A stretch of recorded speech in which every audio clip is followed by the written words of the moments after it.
Beloved.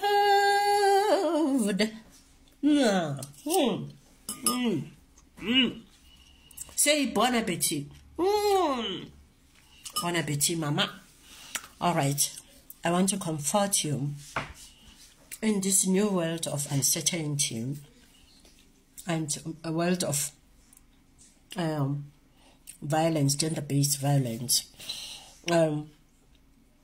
I was trying to fit AI yesterday with this information, but eventually I managed. Yeah, but it was a struggle. AI, it's like he talks like an ordinary person who's feeding this AI.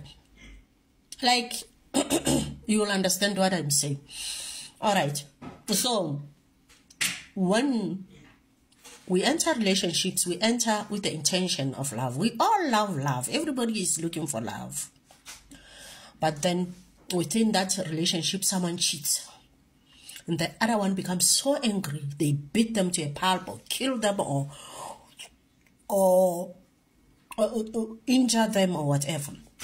Cripple them or whatever. Or even bewitch them and run them crazy out of anger, you know. So, how is mankind going to come out of this vicious cycle of never-ending suffering from absence of love, cheating, unfaithfulness, and all that? So I was talking to AI yesterday. I was telling it that, no, let's take the story of Jesus for an example. Jesus, if Joseph became angry and beat Maria to a pulp or ran her crazy or stoned her to death because it was the law, what was going to happen? Were we going to know about Jesus? No, we're not going to know about that, you know.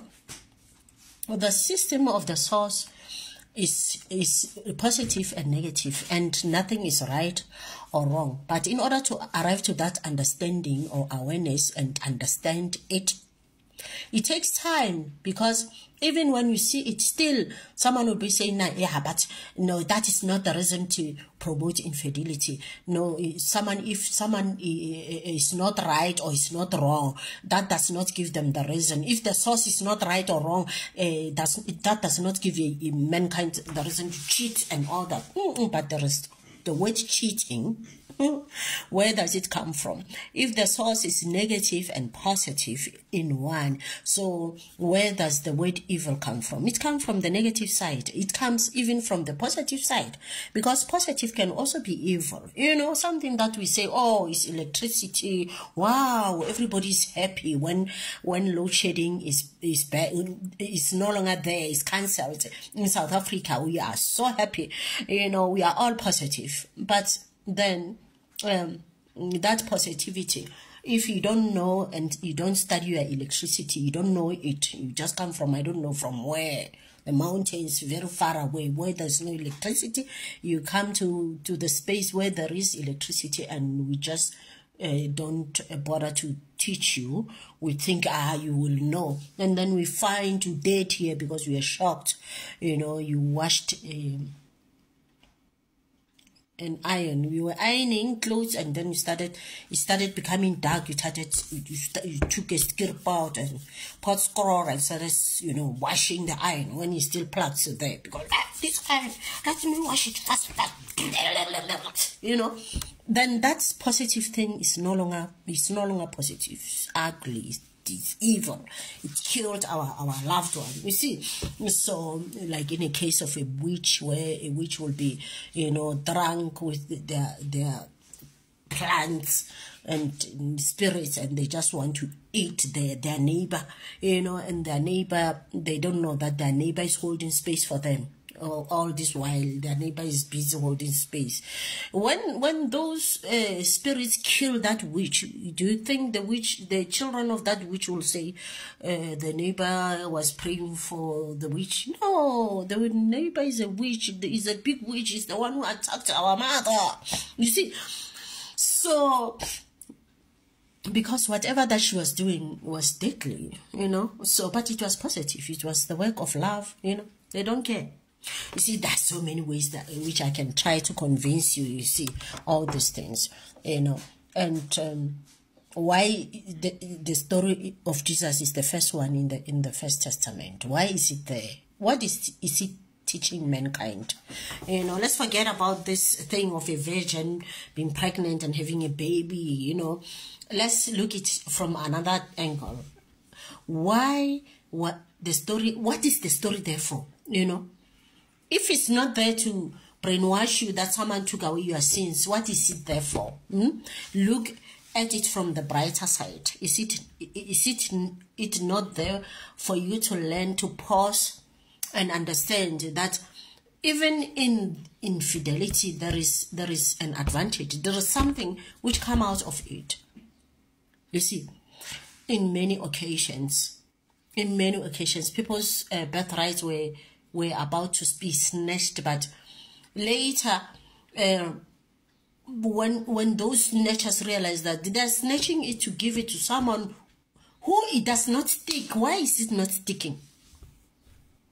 This birthright of this one, we are trying to pin it here. It doesn't stick. What's happening? Then that's when they realize this one is not of our own. Imagine if it was their own, what was going to happen to the birthright? Meaning that person was going to be in the street under the bridge running crazy because their sibling and the parents ran away with their birthright because they were ugly or too short or too tall or too beautiful or too smart, too educated.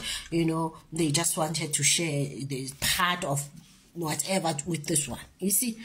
So now, are you not going to come and lift your mother up and say, thank you, ma, for cheating on my father, because otherwise I was going to be in deep shit, you know. So there are so many wrong things which people did, but they ended up being for the goodness of everybody, you know, if not in the all, but some people, you see.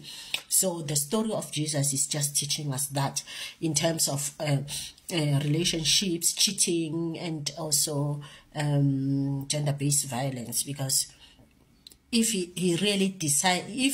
decided to